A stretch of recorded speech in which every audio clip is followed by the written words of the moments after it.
Hello, how's it going, everybody?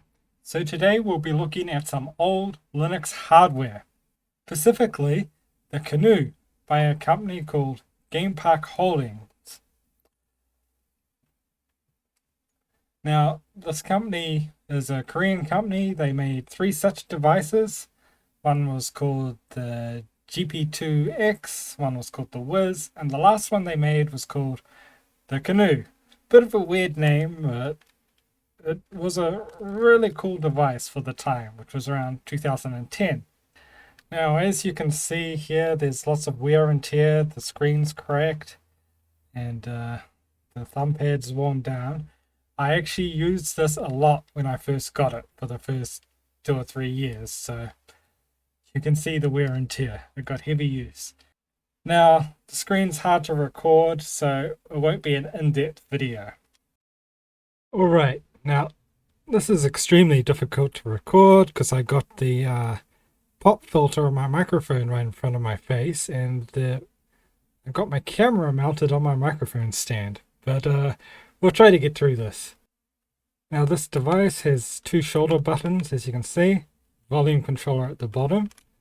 This here is where you put the SD card. Now this device was of high build quality, but I did pull it apart once, so as you can see there, it's coming off from that. I didn't click it back in properly. I don't even think I put the screws back in. The wear and tear to the device was mostly just from heavy usage. You can see you got your standard A, B, X, Y on here, two buttons here, nice analog here, which got worn down. And one of the cool things about this device, which at the time not a lot of devices like this had, was it had an actual USB port. Another thing I did not like about this device, though, I love the USB port, but this is a proprietary port for charging the device and plugging it into your computer. So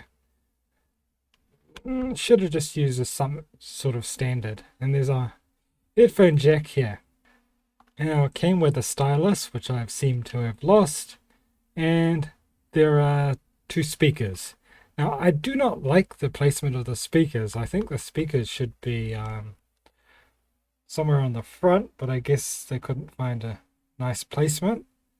And there is a microphone built in as well. This device did not come with wireless capabilities. I think if it came with wireless capabilities, then this device would have been a lot more successful. Having said that, it does have some Wi-Fi drivers for some USB Wi-Fi dongles. Now this device is running the Linux kernel 2.6.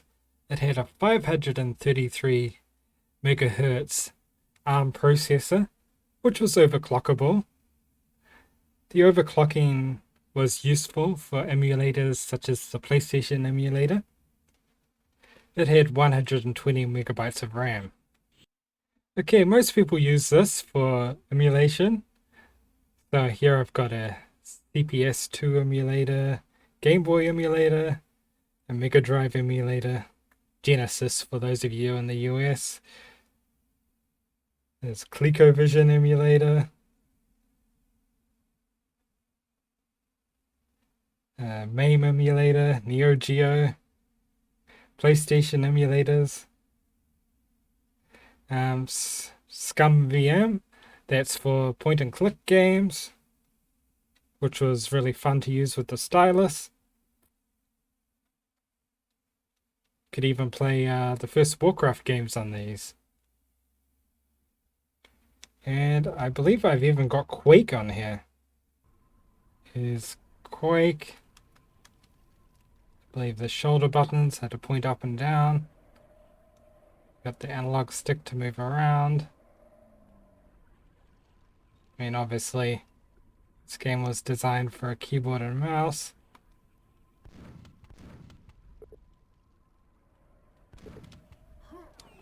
But yeah, you could play 3D games on here, although it was primarily designed for 2D games.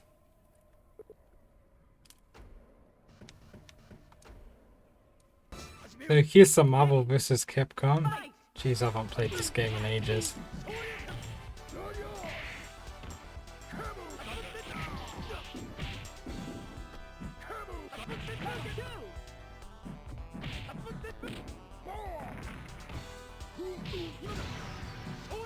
Ah, that's my super. Uh-oh. No, he's got me. Oh, what? Yeah. I still got Spider-Man, but fortunately I don't really know any of his moves. More familiar with Street Fighter. Now, playing point-and-click adventure games on this was quite fun with the stylus, but my screen's cracked, so that doesn't quite work anymore. But I can still play them using the analog stick here and the buttons.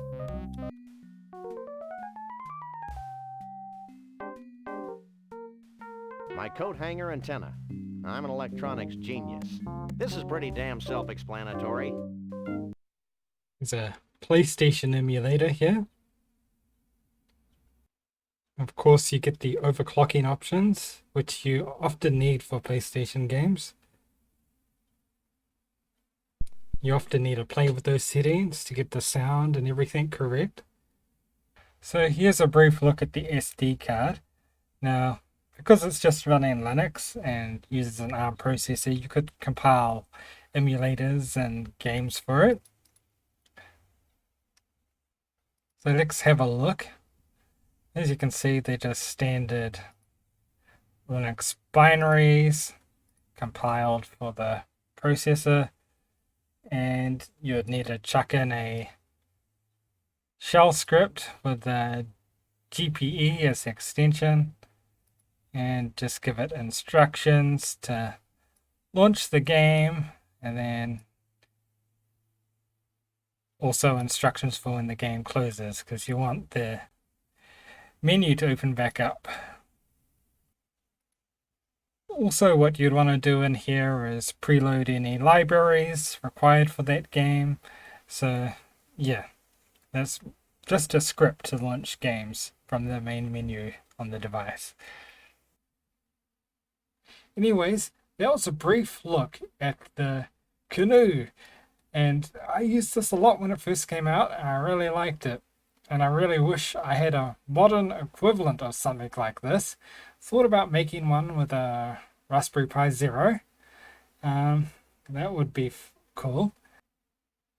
It would be really cool if like Pine64 or the Raspberry Pi Foundation would make a portable little gaming device, a modern equivalent or something like this.